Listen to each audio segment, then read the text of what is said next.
কর্ণফুলী সরকারি কলেজের BA BSS তৃতীয় বর্ষের ছাত্রছাত্রীরা, আশা করি তোমরা ভালো আছো। আমিও ভালো আছি। গত ক্লাসে আমি তোমাদের সাথে সম্রাট অশোক কর্তৃক বৌদ্ধের ধাতু নিধন সম্পর্কে আলোচনা করেছি। আজকে আমি আলোচনা করব রাজা অজাতশত্রু কর্তৃক বৌদ্ধের ধাতু নিধন সম্পর্কে। আমি গত ক্লাসে তোমাদের সাথে সম্রাট অশোক কর্তৃক বৌদ্ধ ধাতু নিধন যে সে সম্পর্কে বলতে গিয়ে বলছিলাম, বুদ্ধের মহাপরিনির্বাণের 218 বছর পরে সম্রাট অশোক এই বুদ্ধের ধাতু নিধন করেছিলেন।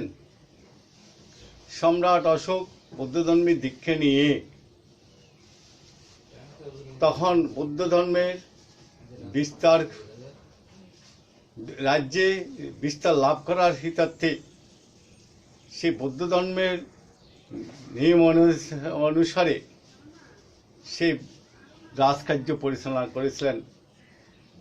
বুদ্ধের নীতি অনুসারে সাম্যমন্ত্রের দীক্ষা মৈত্রী দীক্ষা দিয়ে রাজ্য পরিচালনা করেছিলেন।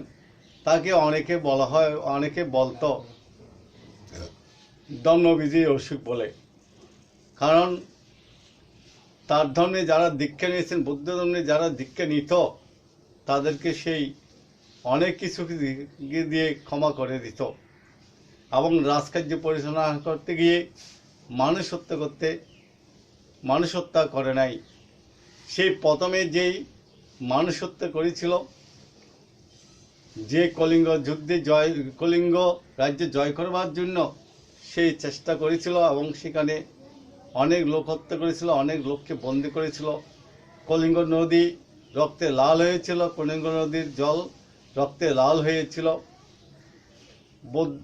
সম্রাট অশোক সেই কলিঙ্গ জয় করবে কলিঙ্গ রাজ্য ভ্রমণ করতে গিয়ে দেখতে পেল এই বিভৎস দৃশ্য। এই বিভৎস দৃশ্য থেকে মুক্তি পাওয়ার জন্য সম্রাট অশোক পরবর্তীতে তার পিতামহ যে 60,000 ব্রাহ্মণকে যে দান ধর্ম দিত, আহার দিত, তা পরিসমাপ্তি করে তা বন্ধ করে দিয়ে নিগৃহীত শ্রমণের একটি মাত্র শ্লোক শুনে, প্রমোদ এবং অপ্রমোদের কথা শুনে তার মন আকৃষ্ট হয়েছিল ধর্মের প্রতি, বৌদ্ধ ধর্মের প্রতি। তখন সেই স্বধর্ম ত্যাগ করে বৌদ্ধ ধর্মে দীক্ষা নিয়েছিল। প্রিয় ছাত্রছাত্রীরা, এগুলো বলতেছি, গত ক্লাসও বলছি, এই ক্লাসও বলতেছি তোমাদের জানার জন্য, মনে রাখার জন্য। আমার ক্লাসগুলো যদি তোমরা মনে প্রাণে গ্রহণ করো, পড়তে হবে না, যেহেতু কি ক্লাসগুলো বারবার রিপিট করলে তোমরা আসলে বুঝতে পারবে। কারণ কি এইগুলো হলো একটু কি মনোযোগ দিয়ে শোনা, মনোযোগ দিয়ে শুনলে মনে রাখতে পারবে। তখন সেই নিগৃহীত শ্রমণের কথা শুনে যখন কি নবধর্মে দীক্ষিত বা নিগৃহীত শ্রমণের কথা শুনে 60,000 ব্রাহ্মণের প্রতি 60,000 ভিক্ষুকে আহার দিতে লাগলেন এবং পরবর্তীতে বৌদ্ধ ধর্মের ব্যাখ্যা শুনে, বৌদ্ধ ধর্মের কথা শুনে সেই বৌদ্ধ ধর্ম গ্রহণ করলেন। বৌদ্ধ ধর্ম গ্রহণ করার পরে সে বুদ্ধের ধাতু কোথায় আছে সেইগুলো সংগ্রহ করে 218 বছর পরে সে ধাতু যেখান থেকে আছে সেখান থেকে সে নিল। দেখা গেল কি আশিয়াত গভীরে যে বুদ্ধের ধাতু কি আছে নিধন আছেন এবং 120 বছর বয়স্ক ভিক্ষুর মাধ্যমে সে ধাতুগুলি সংগ্রহ করে এবং ধাতুগুলি যখন সংগ্রহ করতে যায় সেখানে লেখা ছিল দরিদ্র রাজা অশোক জন্মগ্রহণ করে এই ধাতু সংগ্রহ করতে পারবে, আর কেউ করতে পারবে না। সেই দৃশ্য দেখে সম্রাট অশোক অবাক হয়ে গেল এবং চাবি নিয়ে যখন দরজা খুলে ভিতরে ঢুকলো, দেখতে পেল 218 বছর আগে যে ধাতু নিধন করেছিল, যে দ্বীপ জ্বালাইছিল, যে প্রদীপ জ্বালাইছিল, যে ফুল গন্ধ ফুল দিয়ে পূজা করেছিল, সেই ফুল পূজা এখনো সদ্য সমাপ্ত। এটা দেখে আসলে সে অভিভূত হয়ে গেছিলেন এবং সেই ধাতু সংগ্রহ করে 218 বছর পরে সেই ধাতুকে তার রাজ্যে 84,000 বিহার নির্মাণ করে একত্রে সেই বিহারগুলো শুরু করেছিলেন এবং সেই সময় সে বলেছিল, আমি কি বুদ্ধের ভিক্ষু সংঘের কাছে জানতে ছিল সে কি বুদ্ধের উপাসক হতে পেরেছিল, বলতেছে না, তুমি বুদ্ধের উপাসক ও বা উত্তরাধিকারী হতে পারো নাই, তুমি সামান্য কি মানে তুমি যদি বুদ্ধের উত্তরাধিকারী বা উপাসক হতে চাও আর বুদ্ধের ধর্মের দীক্ষা নিতে চাও, তাহলে তোমার উড়োজাত পুত্র সন্তানকে বৌদ্ধ ধর্মের দীক্ষা দিতে। তাহলে সম্রাট অশোক সে সময় তার প্রিয় পুত্র প্রিয় বংশধর সঙ্গমিত্রা এবং মহেন্দ্রকে বৌদ্ধ ধর্মের দীক্ষা দিয়েছিল। এবং সেই সময় বুদ্ধের প্রতি, ধর্মের প্রতি, সঙ্গের প্রতি, বুদ্ধের ধর্মের ব্যাখ্যা শুনে তার জীবন অতিবাহিত করে সেই বৌদ্ধ ধর্মের দীক্ষা নিয়ে 84,000 বিহার নির্মাণ করে পৃথিবীতে এখনও চিরজাগ্রত চিরবাস রূপে আমাদের মাঝে বিদ্যমান আছেন। সমস্ত ভারতে তার মানে কি আছেন, তার অক্ষয় কীর্তি রয়ে গেছেন। এবং বৌদ্ধ ধর্মের যেগুলো বুদ্ধের চারি মহাতীর্থ বলো, বুদ্ধের বিভিন্ন স্থান বলো, সেগুলো ভারতবর্ষে প্রতিষ্ঠা করেছিল সম্রাট অশোক। যার প্রিয় ছাত্রের সাথে আজকের বিষয় তোমাদেরকে বলছিলাম, রাজা অজাতশত্রু কর্তৃক বুদ্ধের দাতু নিতেন। রাজা অজাতশত্রু ছিল রাজা বিম্বিসারের পুত্র। সেই দেবদত্তের পড়াশোনায় তার পিতাকে হত্যা করেছিলেন, তার দেবদত্তের কুপড়াশোনায় তার পিতাকে হত্যা করেছিল। দেবদত্ত বারবার বুদ্ধের ক্ষতি করতে চেয়েছিল, বুদ্ধের ক্ষতি করতে না পেরে দেবদত্ত কি করলেন, রাজা অজাতশত্রুর রাজা অজাতশত্রুর সহায়তা নিয়েছিলেন এবং রাজা অজাতশত্রুর সহায়তায় এবং কুপরামর্শ দিয়ে তখন রাজাকে দেবদত্ত রাজা অজাতশত্রুকে সহযোগিতা দিয়ে মানে কুপরামর্শ দিয়ে নিজের পিতাকে হত্যা করেছিল রাজা অজাতশত্রু এবং কারাগারে বন্দি করে রেখেছিল দেবদত্তের পড়াশোনায়। যখনই প্রিয় ছাত্রছাত্রীরা, যখনই রাজা অজাতশত্রুর একটি পুত্র সন্তান হয়েছিল, তখন সে মানে জানতে পারলো যে আহা, মানে আমার পিতা, আমি যখন জন্ম করেছিলাম তখন কি আনন্দ লাভ করেছিল, পিতাকে আমি কেন দেবদত্তের পড়াশোনায় বন্দি করে রেখেছিলাম। তখন সেই মনে হয়েছিল স্বর্গের মানে চাঁদ পেয়েছিল এবং তার পুত্র সন্তান হওয়ার পরে তখন সে খুশি আত্মার হয়ে তার পিতাকে বন্দি থেকে মুক্তি দেওয়ার জন্য আদেশ দিল। দেখা গেল তার পিতা তখন মৃত্যুর মুখে ডলিয়ে পড়েছিল। তখন সে খুবই দুঃখ পেয়েছিল। দেবদত্তের পড়াশোনায় পিতাকে তিলি হত্যা করেছিল, মাকে পর্যন্ত কারাগারে যেতে দেয় নাই এবং মা মানে কি তার জন্মদাত্রী মাকেও কি তার পিতার সাথে দেখা করতে দেয় নাই দেবদত্তের পড়াশোনায়। মানে এইরকম নিষ্ঠুর নির্মমভাবে দেবদত্তের পড়াশোনায় তার পিতাকে হত্যা করেছিল। তার মনে স্থির মনে সান্ত্বনা নাই, যুবকের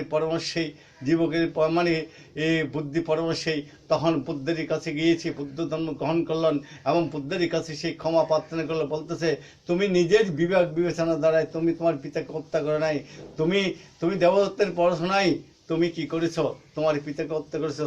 সেখানে তুমি পরিত্রাণ পেতে হলে সৎকর্ম, সৎ জীবন, সৎভাবে জীবন যাপন করলে, শীল সমাধি পালন করলে তুমি হয়তো মুক্তি পেতে পারো।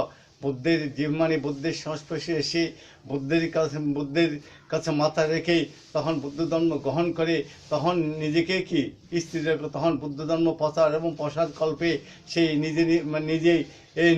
নিজেই কাজ করে গিয়েছিলেন এবং সেই তখন রাজা অজাতশত্রু তার রাজ্যে বৌদ্ধ ধর্মের বিস্তার লাভ করার জন্য চেষ্টা করেছিল এবং মৃত্যুর পূর্ব পর্যন্ত আপ্রাণ চেষ্টা করেছিলেন। কশ্যপ বুদ্ধ মহাকশ্যপ অস্তবীর রাজাকে বলছিল বুদ্ধ মহাপরিনির্বাণ লাভ করেছেন। তখন রাজা অজাতশত্রুকে বলল কি করতে হবে বুদ্ধের পরিনির্বাণের পর। তখন মহাকশ্যপ অস্ত্রী বলতেছে, বুদ্ধের অস্থি ধাতুগুলি বিভিন্নভাবে ছড়িয়ে ছড়িয়ে আছে, বুদ্ধের অস্থি ধাতুগুলিকে কি করতে হবে, সংস্কার করতে হবে এবং বুদ্ধের ধাতুগুলি এক জায়গায় এনে স্থাপন করলে বুদ্ধের ধাতুগুলো রক্ষা পাবে। তখন রাজা অজাতশত্রু বলল, আমি কি করে বুদ্ধের ধাতুগুলো একত্র করব, কীভাবে কি বুদ্ধের ধাতুগুলো আমি পাবো। তখন মহাকশ্যপ অস্ত্রী বলছিল, রাজমহাশয় আপনি চিন্তা করবেন না, প্রিয় ছাত্রছাত্রীরা দেখুন, বুদ্ধের প্রতি অগাধ বিশ্বাস, বুদ্ধের প্রতি অগাধ শ্রদ্ধা, বুদ্ধের প্রতি অগাধ প্রেম, মানে তখন রাজা মানে বুদ্ধের কথা বললে চিরনত হয়ে সে কাজ করার জন্য আপ্রাণ চেষ্টা করেছিলেন। রাজা অজাতশত্রু নিজের সমস্ত কিছু দিয়ে বুদ্ধের ধাতু নিধন করার চেষ্টা করেছিল, এবং চেষ্টা করে তখন মহাকর্ষ বস্তুকে বলল, তুমি যদি ধাতুগুলো এক জায়গায় স্থাপন করতে পারো, ধাতুগুলো নিয়ে আসো, তাহলে আমি চৈত্য নির্মাণ করে বুদ্ধের ধাতুগুলোকে রক্ষা করব।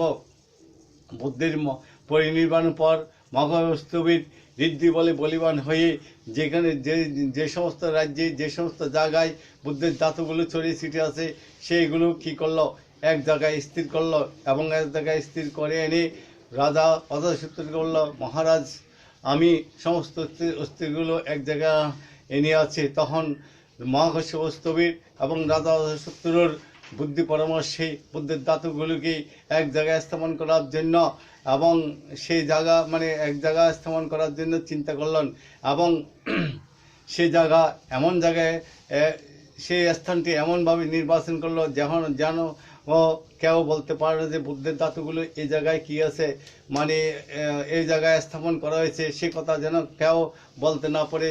সেই জিনিসটা সে কি কল্পনা করলো, সেই জিনিসটা তারা স্থির করলো। তখন মহাকর্ষস্থবির নিজেই ঋদ্ধি প্রদর্শন করলো যে জায়গায় বুদ্ধের ধাতু স্থাপন করে সেখানে বলতেছে, এখানে সমস্ত পাষাণ অন্তর্নিহিত হয়ে যাক, যতটুকু খনন করা হয় মাটি ভেদ করে জল না উঠুক, এবং যে কাজগুলো করা হবে সেই কাজগুলো কেন অতি সহসাত হয়। মহাকর্ষস্থবির ঋদ্ধি বলে যখন সেখানে অধিষ্ঠান করলো, সমস্ত পাষাণ অন্তর্নিহিত হয়ে গেল, এবং 80 হাত গভীর খনন করার পরও জল উঠল না, এবং সেই 80 হাত নিচে গিয়ে বুদ্ধের বয়স হলো 80 বছর। বুদ্ধ মহাপরিনির্বাণ লাভ করেছিলেন 80 বছর সে বয়সে। সেই কারণে 80 হাত খনন করে সেই জায়গায় সুন্দর সুন্দর রূপে চৈত্য স্থাপন করে ধূপ বাতি দিয়ে পূজা অর্চনা করে, এবং রাজা অজাতশত্রুকে নিয়ে সেখানে শেষ ধূপ পূজা দিয়ে রাজা প্রথম থেকে আরম্ভ করে সমস্ত দরজা বন্ধ করে দিয়ে, এবং বাইরে যাওয়ার সময় এক মণিকণ্ডে লিখে গেছিল, তাম্রলিপিতে লিখেছিল, ভবিষ্যতে দরিদ্র রাজা রসুক যখন জন্ম নেবে, এই অসুখে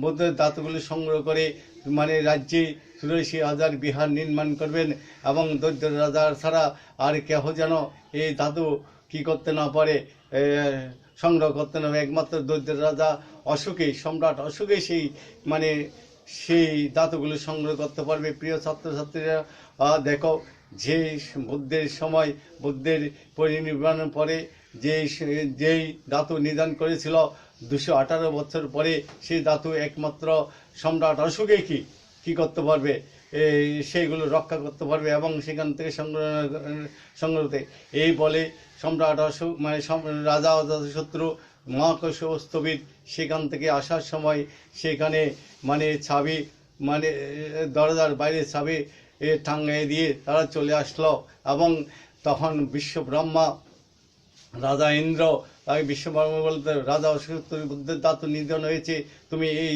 ধাতু রক্ষা করো। বিশ্বব্রহ্মা তখন এই ধাতুকে রক্ষা করেছিল সম্রাট অশোক